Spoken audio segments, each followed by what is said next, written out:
الحمدللہ نحمدہ ونستعینہ ونستغفرہ ونؤمن بہ ونتوکل علیہ ونعوذ باللہ من شرور انفسنا ومن سیئات اعمالنا من یہدہ اللہ فلا مضل لہ ومن یضللہ فلا ہادی لہ ونشہد ان لا الہ الا اللہ واشہد ان محمدا عبدہ ورسولہ اما بعد فإن خیر الحدیث کتاب اللہ وإن خیر الحدی حدی محمد صلی اللہ علیہ وسلم وشر الامور محدثاتها وكل محدثة بدعة وكل بدعة ضلالة وكل ضلالة في النار اعوذ باللہ من الشیطان الرجیم بسم اللہ الرحمن الرحیم یا ایہا الناس اتقوا ربکم الذی خلقکم من نفس واحدہ وخلق منها زوجها وبث منهما رجالا كثيرا ونساء واتقوا الله الذي تساءلون به والارحام ان الله كان عليكم رقيبا يا ايها الذين امنوا اتقوا الله حق تقاته ولا تموتن الا وانتم مسلمون يا ايها الذين امنوا اتقوا الله وقولوا قولا سديدا يصلح لكم اعمالكم ويغفر لكم ذنوبكم ومن يطع الله ورسوله فقد فاز فوزا عظيما رب اشرح لي صدري ويسر لي امري واحلل عقدة من لساني يفقهوا قولي رب زدني علما رب زدنی علما۔ محترم حاضرین جمعہ، دینی ملی بھائیوں، ماں اور بہنوں، اللہ رب العالمین کی تعریف اور توصیف، اس کی کبریائی، بڑائی، بزرگی، حمد و ثنا، تحمید، تہلید، تکبیر کے بعد انبیاء کرام پر بے شمار درود و سلام نازل ہوں، بالخصوص نبی آخر الزمان محمد بن عبداللہ خاتم النبیین سید المرسلین صلی اللہ علیہ وسلم پر۔ پروردگار ہمیں قیامت کے دن آپ صلی اللہ علیہ وسلم کی شفاعت نصیب فرمائے، آمین۔ حضرات، خطبہ جمعہ گزشتہ 3 جمعے سے حضرت عثمان غنی رضی اللہ تعالی عنہ کے سیرت، کردار اور ان کی زندگی کے وہ تابناک پہلو جس سے ہم اپنی زندگی میں استفادہ کر سکتے ہیں، زیر بحث ہیں۔ اس سلسلے کا یہ آخری خطبہ جمعہ ہے۔ انشاءاللہ اس میں حضرت عثمان رضی اللہ تعالی عنہ کے زندگی کے وہ آخری لمحات زیر بحث آئیں گے جب انہیں چاروں طرف سے گھیر کر کے مظلومانہ طور پر شہید کر دیا گیا۔ اس کے پیچھے وجوہات کیا تھے، کیسے ظلم روا رکھے گئے، اور اسی طریقے سے حضرت عثمان رضی اللہ تعالیٰ عنہ کے کون سے فضائل اور آپ کی سیرت کے کون سے نمایاں باپ واضح ہو کر کے آئے، یہ انشاءاللہ آج کے خطبے میں مختصر طور پر ہم جاننے کی کوشش کریں گے۔ حضرات، جیسا کہ میں نے بتایا تھا کہ حضرت عثمان رضی اللہ تعالیٰ عنہ کو لمبی مدت تک خلافت کرنے کا موقع ملا۔ اللہ رب العالمین نے انہیں عمر بھی بہت طویل دی، ایک حد تک، کیونکہ نبی کریم صلی اللہ علیہ وسلم، حضرت ابو بکر اور حضرت عمر رضی اللہ تعالی عنہم اجمعین تینوں 63 سال کی عمر میں دنیا سے چلے گئے۔ نبی کریم صلی اللہ علیہ وسلم جب دنیا سے گئے تو آپ کی عمر 63 سال تھی۔ حضرت ابو بکر صدیق رضی اللہ تعالیٰ عنہ کی وفات ہوئی تو آپ کی عمر 63 سال تھی۔ حضرت عمر فاروق رضی اللہ تعالیٰ عنہ کی وفات ہوئی تو ان کی عمر 63 سال تھی۔ حضرت عثمان رضی اللہ تعالیٰ عنہ کو اللہ رب العالمین نے 88 سال کی عمر دی، اور خلافت بھی سب سے طویل انہی کے حق میں آئی، خلفائے راشدین میں سے، یعنی 12.5 سال تک وہ خلافت کے مسند پر موجود رہے، اور انہیں خلافت کا ذری ترین موقع ملا تھا۔ کیوں؟ اس لیے کہ جتنے بھی فتنے اٹھ سکتے تھے نبی کریم صلی اللہ علیہ وسلم کی عدم موجودگی میں، ان تمام فتنوں کو خلیفہ اول حضرت ابو بکر صدیق رضی اللہ تعالیٰ عنہ نے اپنی استقلال، دانشمندی اور قوت سے دبا دیا تھا۔ مرتدین کے فتنے دم توڑ چکے تھے، منکرین زکوٰۃ کے فتنے دم توڑ چکے تھے، دعوان نبوت کرنے والوں کے فتنے دم توڑ چکے تھے، یعنی اسلام کی مضبوط ترین تربیت کر کے انہوں نے اسلام کے اندرونی سرحدوں کو مضبوط کر دیا تھا۔ جب ان کے بعد 2.5 سال کے بعد خلافت حضرت عمر رضی اللہ تعالیٰ عنہ کے ہاتھ میں آئی تو داخلی فتنوں سے اسلامی حکومت مکمل طور پر محفوظ تھی۔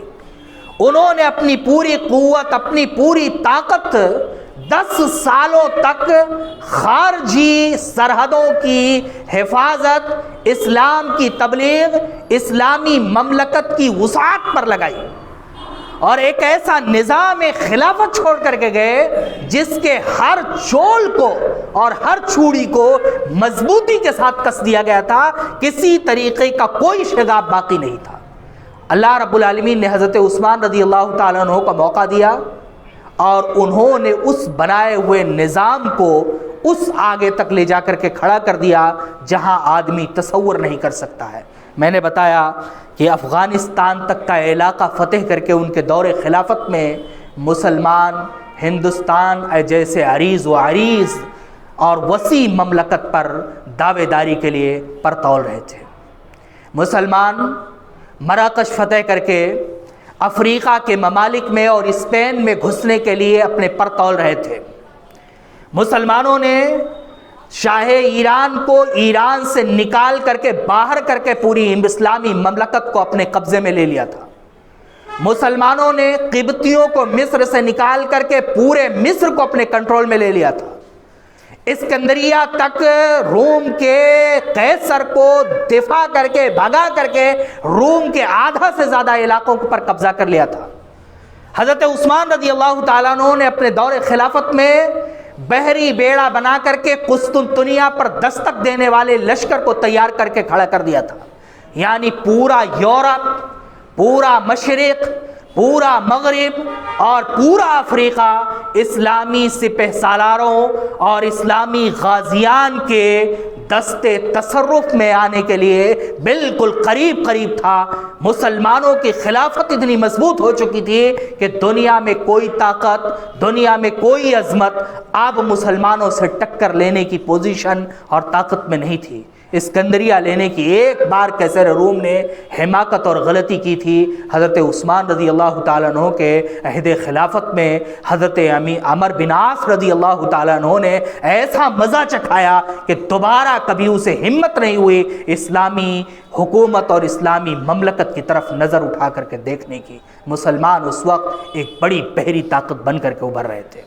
یہی تمام وجوہات تھے کہ وہ تمام فتنے جو حضرت عمر رضی اللہ تعالیٰ عنہ کے سختی، نظامت کے مضبوطی اور اس کے ساتھ ساتھ جاسوسی نظام کی لازوال طاقت اور قوت سے دب گئے تھے، حضرت عثمان رضی اللہ تعالیٰ عنہ کی نرمی، رحم دلی اور انتہائی معاف کر دینے کی صلاحیت سے فائدہ اٹھایا اور تمام فتنے ایک کے بعد دیگرے کھڑے ہونے شروع ہو گئے۔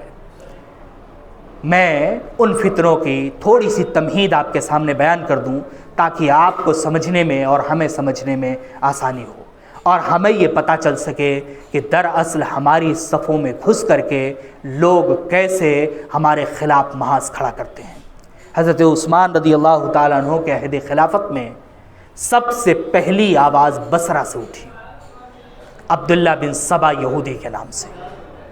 یہ صنعاء کا رہنے والا ایک یہودی تھا جس نے پوری طاقت اور قوت کے ساتھ یہ محسوس کیا کہ مسلمانوں کو میدان جنگ میں ہرانا ناممکن ہے، مسلمانوں کے بڑھتی ہوئی طاقت پر بند باندھنا ناممکن ہے، اور کسی صورت میں بھی مسلمانوں کو اب روکا نہیں جا سکتا ہے۔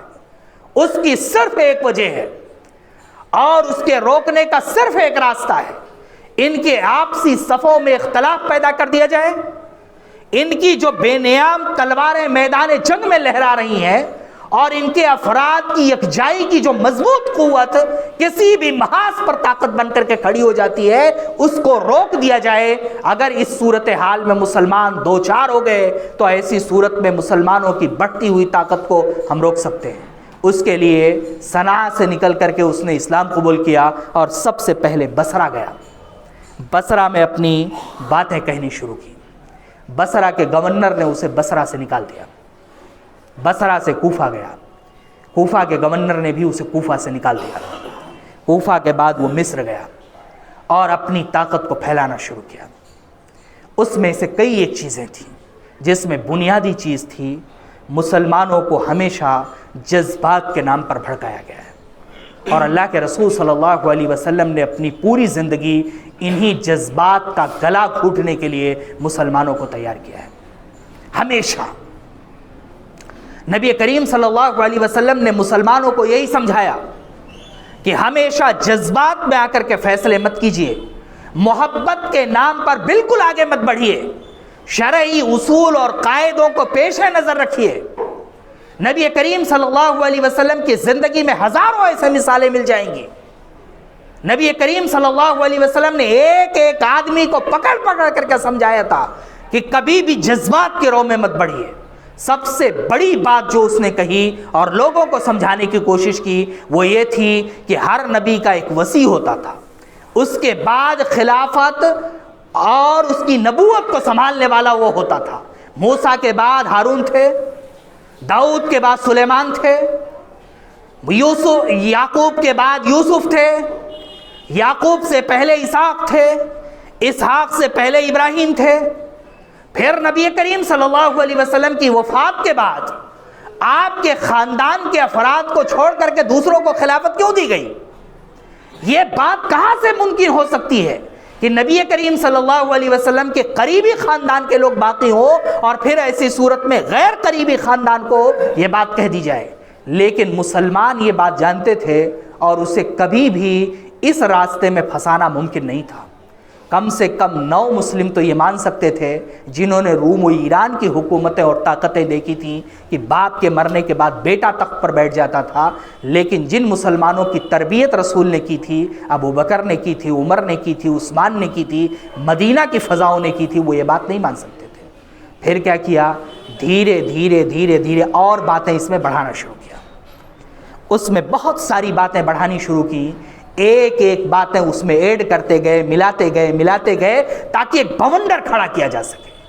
اور جب مضبوط طریقے سے کسی کے خلاف بونڈر کھڑا کر دیا جاتا ہے تو ایسی صورت میں حقائق کا جاننا ناممکن ہو جاتا ہے۔ سیاست کرنے والا ایک ہوتا ہے، فائدہ اٹھانے والا ایک ہوتا ہے، اور کس لیے وہ سیاست کر رہا ہے، کس لیے بغاوت کر رہا ہے، کس لیے لوگوں کے جذبات سے کھیل رہا ہے، وہ جانتا ہے یا اس کے قریبی 2-1 لوگ جانتے ہیں۔ بقیہ بھیڑ، بقیہ عوام، بقیہ مرنے والے لشکر، بقیہ اس کے پیچھے چلنے والے لوگ، صرف جذباتی نعروں کے سہارے انہیں کھڑا کیا جاتا ہے۔ بعض لوگوں کو اس جذباتی نعرے کے ساتھ کھڑا کیا گیا کہ یہ رسول اکرم صلی اللہ علیہ وسلم کے قریبی رشتہ داروں کا حق ہے، لہذا انہیں ملنا چاہیے۔ یہ حدیث نبی کریم صلی اللہ علیہ وسلم کا طریقہ زندگی جو لوگ نہیں جانتے تھے کہ جب اللہ کے رسول صلی اللہ علیہ وسلم بستر مرگ پر تھے اور اللہ کے رسول صلی اللہ علیہ وسلم نے نماز پڑھانے کے لیے حضرت ابو بکر کو تلاش کیا تھا اور اماں عائشہ صدیقہ رضی اللہ تعالیٰ عنہا نے اللہ کے رسول صلی اللہ علیہ وسلم کو سجھاؤ دیا تھا کہ آپ عمر کو کہیے نماز پڑھانے کے لیے، اللہ کے رسول صلی اللہ علیہ وسلم نے ان کو ڈانٹ کر کے اپنے مصلی میں ابو بکر صدیق کو کھڑا کر دیا تھا۔ یہ لوگ نہیں جانتے تھے، وہ ایک بھیڑ جمع ہو گئی۔ بعض لوگوں کو سمجھایا کہ عثمان کے گورنر لوگوں پر ظلم و زیادتی کرتے ہیں، بعض لوگوں کو سمجھایا کہ حضرت عثمان اپنے قریبی رشتہ داروں کو عہدہ دیتے ہیں، بعض لوگوں کو سمجھایا کہ قریبی لوگوں کو مال تقسیم کرتے ہیں، بعض لوگوں کو سمجھایا کہ حضرت عثمان رضی اللہ تعالیٰ عنہ حکومت کے نظام اور اصول کو تبدیل کر رہے ہیں۔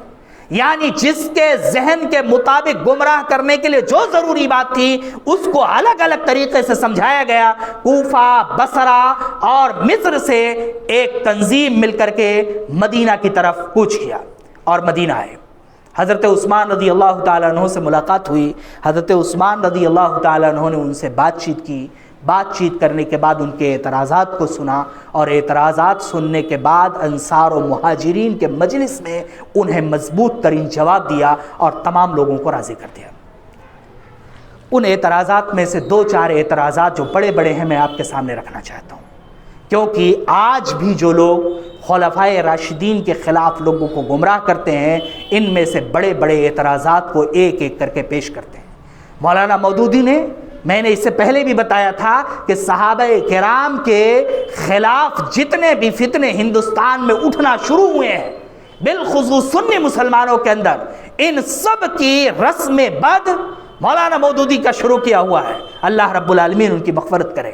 ان کی غلطیوں کی وجہ سے، ان کی چوک کی وجہ سے یہ سارا فتنہ مضبوطی کے ساتھ کھڑا ہو گیا، اور تمام چیزوں میں دبی زبان پر وہی تمام فتنے انہوں نے دہرائے ہیں، وہی تمام سیاستیں اور سازشیں دہرائی ہیں جو خوارج نے حضرت عثمان رضی اللہ تعالیٰ عنہ کے سامنے پیش کیا تھا۔ ان میں سے جو بہت ساری باتیں ان لوگوں نے کہی تھیں، ان میں سے ایک بات ان سے یہ کہی تھی کہ آپ نے اپنے قریبی خاندانوں کو کے لوگوں کو گورنر بنا کر کے پوری مملکت اسلامیہ پر قبضہ کر لیا۔ یہ بڑا اعتراض آج بھی کیا جاتا ہے کہ بنو امیہ اس لیے مضبوط تھے کیونکہ حکومت پر قبضہ اس لیے کر سکے کیونکہ حضرت عثمان رضی اللہ تعالیٰ عنہ نے انہیں مختلف علاقوں میں گورنر بنا دیا تھا۔ تاریخ پڑھیے اور کبھی سوچئے ہماری عوام کیسے جذباتی نعروں کے پیچھے بھاگتی ہے۔ سب کچھ محفوظ ہے، دنیا میں ہم سے زیادہ محفوظ تاریخ کس کے پاس ہے؟ ہمارے پاس تاریخ بھی ہے اور اس کی سندیں بھی ہیں، کہنے والے راوی کے حالات زندگی بھی ہمارے پاس موجود ہیں۔ دنیا میں ہم سے زیادہ مضبوط ترین تاریخ کون رکھتا ہے؟ جدید تاریخ نگاری کے بانی ہم ہیں، اصول تاریخ کو سمجھنے والے، قوانین بنانے والے ہم ہیں، لیکن جب جذبات میں آتے ہیں تو سب بھول جاتے ہیں۔ حضرت عثمان رضی اللہ تعالیٰ عنہ کے دور خلافت میں کل 3 اموی گورنر تھے، بس 3 اموی گورنر تھے، اور 3 اموی گورنر میں سے 4 اموی گورنر تھے، 4 اموی گورنروں میں سے صرف 1 گورنر حضرت عثمان کا بنایا ہوا تھا۔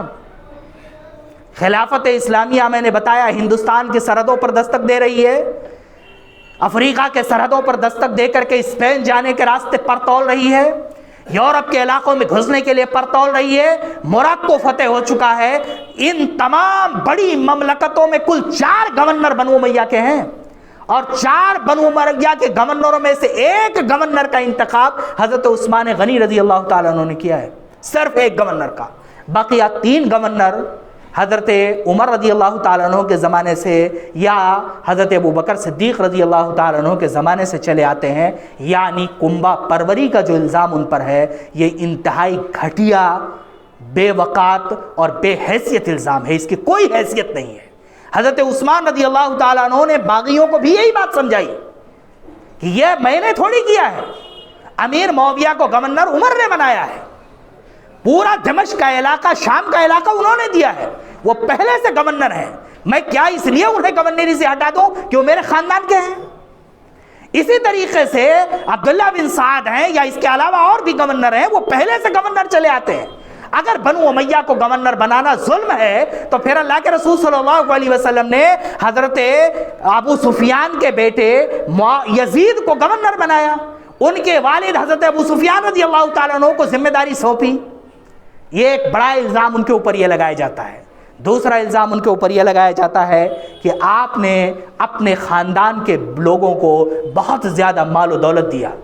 اصل میں ہوا کیا تھا کہ اسلامی حکومت میں جو مال آتا ہے جہاد سے، اسے مال غنیمت کہتے ہیں، اور مال غنیمت کے تقسیم کا طریقہ قرآن کریم میں موجود ہے، جس میں 5واں حصہ نکال لیا جاتا ہے جسے خمس کہتے ہیں، اور 4تھا حصہ فوج کے درمیان تقسیم کر دیا جاتا ہے، 4 حصے۔